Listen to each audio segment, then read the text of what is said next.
We get a lot of inquiry about New South Wales 491 strain. We had posted the information on our Facebook last week. Within our agency, we received quite a lot of invitation for 491 from NSW last week. Interestingly, we even see a counter being invited.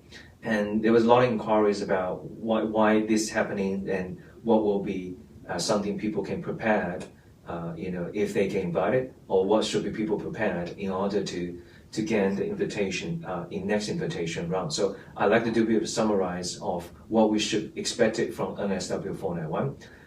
Actually, I got a chance to call the officer in charge of RDA, different RDAs. This week, I called at least 5 offices to get a bit of information to come to a bit of summarize. First of all, what happened now, interestingly, is this year, as I did a video, I believe a couple months ago, about the mechanism, how the NSW 491 working this year, that is, the invitation, the rights of invitation is in hand with the NSW Treasury in Sydney. So when it comes to invitation, it's actually the Sydney office giving the invitation to all the potential applicants, which we know are Stream 1, Stream 2, and Stream 3. So Sydney office is actually the body who issue invitation. So if you get invitation, you get invitation for Sydney office. Of course, before you receive invitation, you should submit expressive interest, it's called ROI, to the system. And if you remember, when you do the ROI, you got to pick a region. You got to pick a region such as Orana, such as far south inland, and that's the place you take. But all those forms, all those expressive interests actually go to a system, and the officer in Sydney get to pick to issue the invitation. Say now you get an invitation from Sydney office. Now you are asking to apply for nomination. Interestingly, this year, even you people found this information on the website of NSW, you'll be able to apply for nomination to whatever places you like within the RDAs. Take example I'll make example. When you submit your expressive interest as a candidate, and you go for Central West, if that's the case, and you get invitation. But now when it comes to nomination stage, you were thinking about going to apply to Orana. Technically, that is allowed by the mechanism so far. So it doesn't need to be the same when it comes to the expressive interest and application or nomination. That is very interesting and a bit weird actually, but apparently the system allows you to do it. Why they allow this to happen? That is because 2 months ago, when you choose Central West as your priority preference as expressive interest, that's 2 or 3 months ago. But now, when NSW government issue invitation, you might face a situation Central West is no longer taking accountants. That means even you receive the invitation, but the invitation is not accepted by Central West. Under the current rules, you can go for a different region, which still welcome accountant. You can apply to them. That's what the rules allow you to do, and that's the whole purpose of this rule. But what happened now is, as I say, I get a chance to speak to a few officers from different RDA. The preferences is still within the hands of those officers in different RDA. They still prefer those people actually take their region as the highest priority. Of course, this is not a strict rule, but in terms of assessment, if they ever get a chance to choose, they will prefer those people take their region as the preference, not those people being allocated or choose to apply through their region from other region. This is the feedback I get from those case officers. But anyway, interestingly, the invitation was coming from the state government level from Sydney, but the nomination, when it comes to nomination, you have to apply through different RDAs.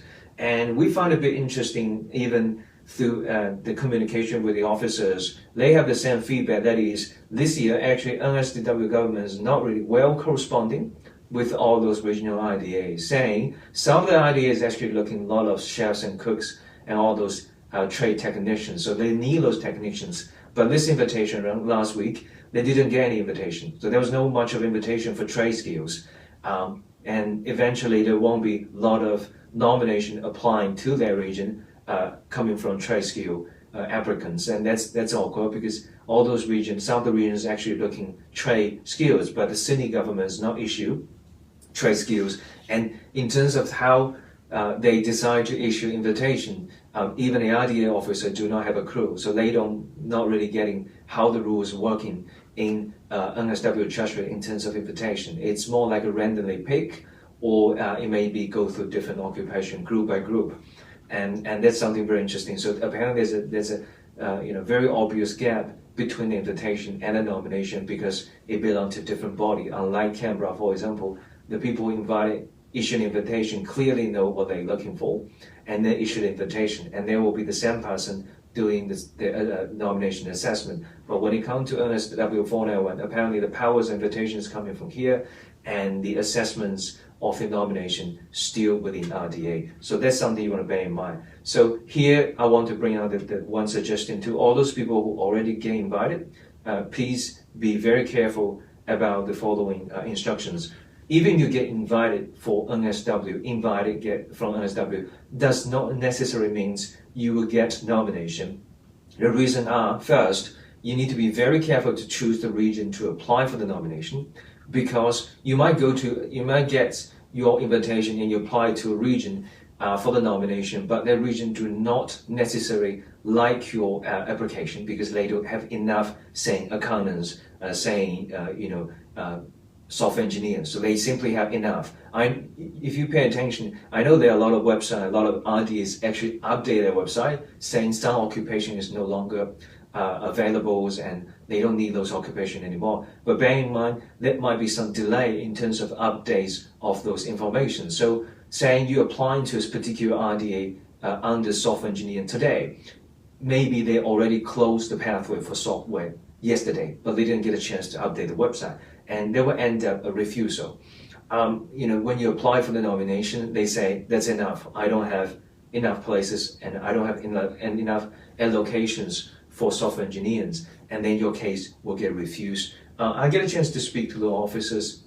Some officer has to suggest they will do this in a more friendly approach. That is, if they realize they have enough places, they will simply refund your fee and not take your application. So your application was not actually going through the process of assessment, and that won't be considered as a refusal, because one of the rules plain, and it was there this financial year for NSW, that is, if you get a refusal from either one of the RDAs, you'll be banned to apply within 12 months. So you kind of waste a chance, even after you get invitation, you waste the chance, and in the meantime, you get banned for 12 months. So you want to be very careful which region to go for your nomination. But as I'm saying, some of the officers have been suggesting if that region no longer need your occupation, they will probably not take your application and they will refund your fee. But it's really up to the officer to make that decision. So the suggestion here is, if you get invitation, regard the occupation, regard the original intending region you apply for, and you were looking for a different RDA or the same RDA to apply for the nomination, please contact the RDA before you submit the application. Don't just go online and this one's looking good, this one's closed. Well, I resigned. I will go for this one. You will end up probably in a unhappy ending. But as I'm saying, call the RDA, contact the RDA before you submit the application. Saying, if you're a software engineer, and just say, just speak to the officer or send an email to the officer mentioning you get an invitation from the NS Treasury and you want to apply to the region, saying, and would you accept my application under this particular occupation? That's something I definitely suggest everyone to do this invitation round, since there was no much a chance for you if you get refused. That's first thing first. Second thing, what we see, that's for the past, that's for the people who get invited. Just be careful when it comes to the nomination. What about those people, trying to think about NSW? They realize actually NSW is doing something. There was doing invitation, even the invitation rule seems to be, very unpatent, and not much of rules you can follow in terms of invitation, but they still see the invitation. How should you prepare to have a chance to be invited by NSW government? What we're seeing from this invitation round is NSW 491 was actually giving a lot of invitation to string 3, not string 1, not string 2. string 3. Majority of the invitation this round is string 3. That brings to a presumed conclusion, which I think there was simply not enough people under string 1 and string 2. So because we all know string 1 is asking people to working in their region for 12 months and in the related occupation and leaving their region for 12 months, there's not a lot of people who satisfy the criteria. String 2 is designed for those regional education graduates. We all know there won't be that many of applicants under the string as well. So the majority of applicants is actually string 3. So this time, because as time is approaching to the end of the financial year, we got 4 months to go. The NSW government realized they have to give a lot of places to string 3 in order to use all those allocations within this financial year. So a lot of chance for string 3. I will assume they're going to happen even for the next invitation round. But we see something very interesting from this invitation round is, if you remember the criteria of string 3, they only ask you to be anywhere in Australia, be able to apply for the nomination. But from the data we're receiving, and we compare with the other sources, that is, they like to invite those people have a residency address in NSW, not Victoria, not other places, not Southern Australia. They like the applicant to have address or residential address in NSW. Anywhere in NSW seems to attract the preference from the invitation to happen. So we see 95% actually from my agency, 95% of invitation was given to those people living in NSW. There's actually a lot of people living in Sydney, but they're still getting invitation. And as I'm saying, as time is approaching, I think the NSW government become more and more clear what will be the person they're looking for. Because if we're talking about string 3, if they be able to analyze the potential applicants or the people express interest under string 3, they probably see 3, 4, 5 more times than what they can accept. So if it comes to conclusion, if they want to pick somebody, some certain group, they definitely prefer people actually at least leaving their own state. So address in NSW will help you. I think it might increase your chance to get invited next invitation round, which will open on the 1st of March. The next invitation window next submission window will open on the 1st of March. So that's up to those people who are watching now. If you think about NSW 491, you should at least have address, I think, in NSW to increase the chance.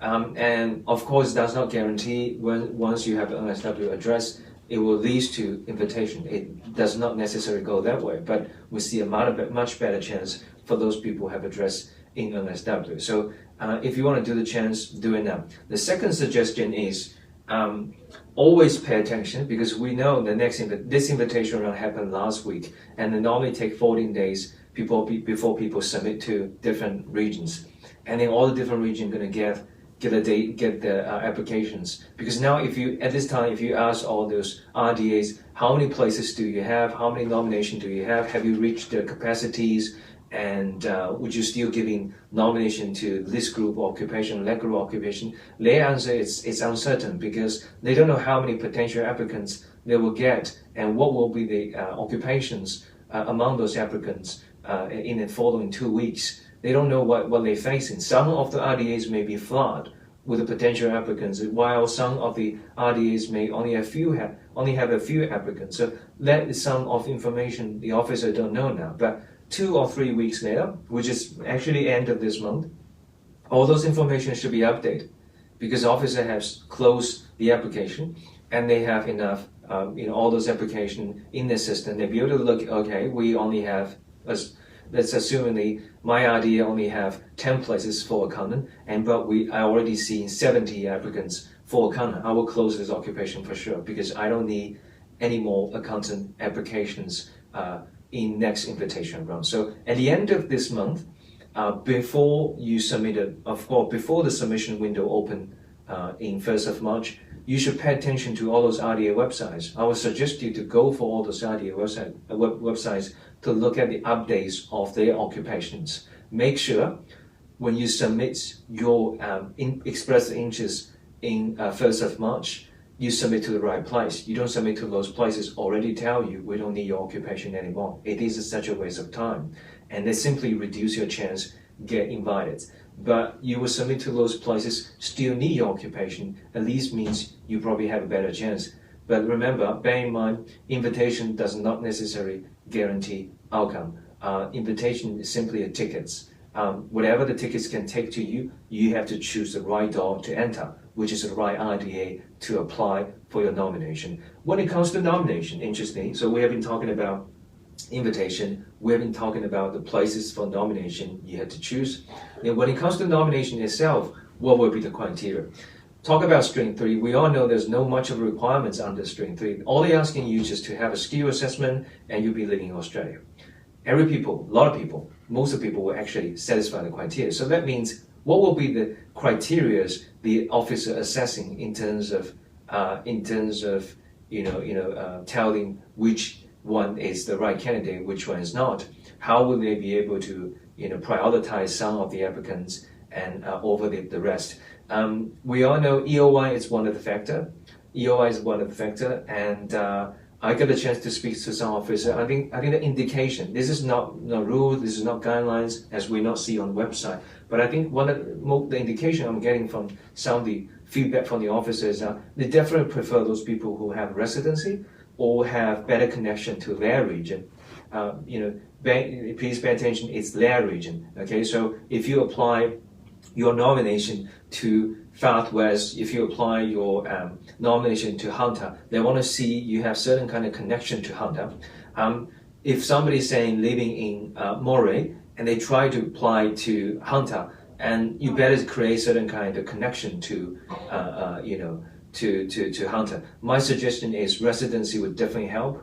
And another suggestion is you don't have to move to Hunter now, during the process of assessment, as a lot of people concerned about the outcome. We know there's a long distance between, and that's always a quick move for anyone going from one place to another, moving from one place to another place. But the officer want to see from you that you actually making some commitments or try to make some commitments once you get nominated. So the things you can do is go. I would definitely suggest you to visit the region.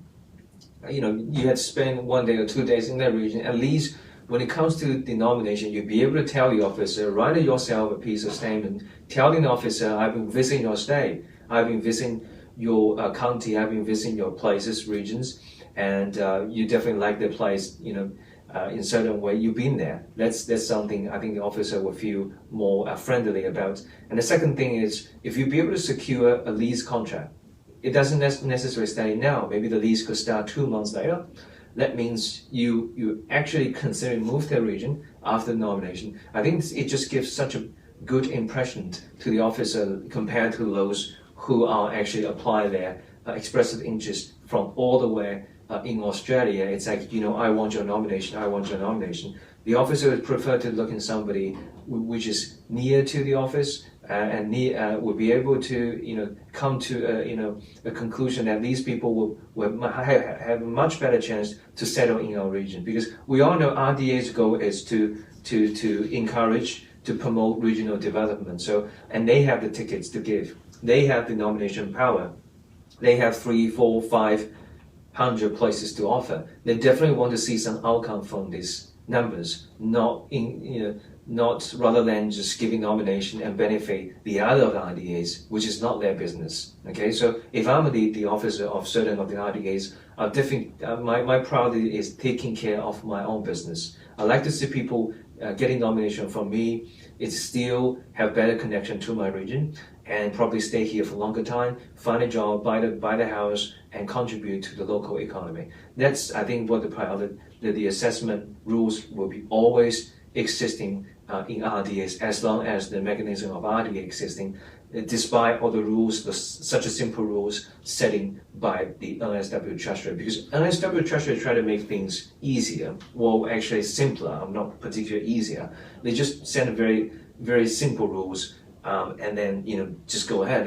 What they're doing now is they're giving invitation, but when it comes to nomination, it's still within the powers of RDAs, and all RDAs have their own thoughts and considerations. So to summarize, invitation to, a lot of people get invitation last week. Invitation does not necessarily guarantee outcome of nomination. You want to be careful. As I suggest, you definitely call the place you're going to apply before you submit the application, paying the application fee. Make sure they take your application. That's definitely one of the suggestions. Second thing is invitation. Second thing is the nomination. We all know nomination is within the hands of RDA. So you want to kind of in favors of RDA's consideration. So to make a big effort, extra effort. As I say, the criteria is not clear. RDA was not merely or considering the case based on EOI points. That is not true. They're not saying those people have high EOI have a better chance for nomination.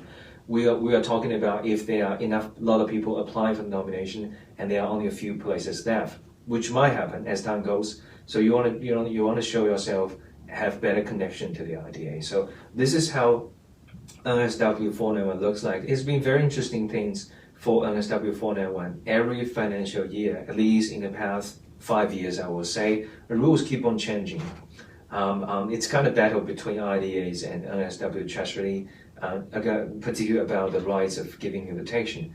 NSW Treasury try to, sometimes try to control the powers of invitation, as they think this is probably in a general, broader views, it's actually better planning the migration system. But RDAs actually have more specific thoughts and considerations in terms of what people they need. So currently this year, there's only one invitation round submission to go, which is 1st of March. So any people who are looking for a chance of 491, you can apply, in the 1st of March submission window.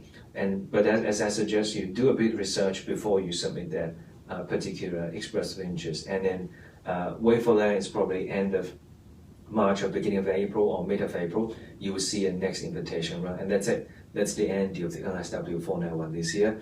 As to the rules, because we have a lot of clients, even those people watching now, a lot of people live in Quang Binh. What will be the rule the same next financial year?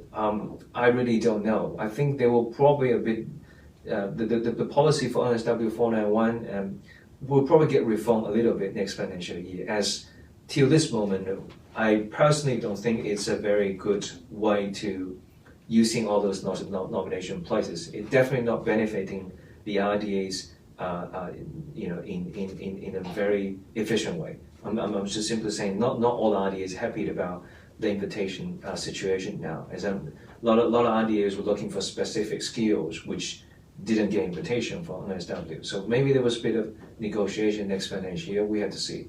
But generally, staying in Quang Binh definitely give you an advantage in terms of enjoying both opportunities from ACT and NSW. If you stay in Quang Binh and you haven't got invitation, I definitely suggest you to stay in Quang Binh and to wait to see how the thing is processed. As is always a part of NSW that entitle you to certain chance in the future, and it is recognized by ACT governments in terms of applying Canberra metrics. Okay. Cool. That's my summary today. In terms of all those detailed consultations, if you want to ask about specific occupation, and if you want to looking forward to applying for the submissions before the after the 1st of March to NSW for the 491, you're happy to consult and contact our agency for advice or help, and we'll give you more details. Okay. Thank you very much.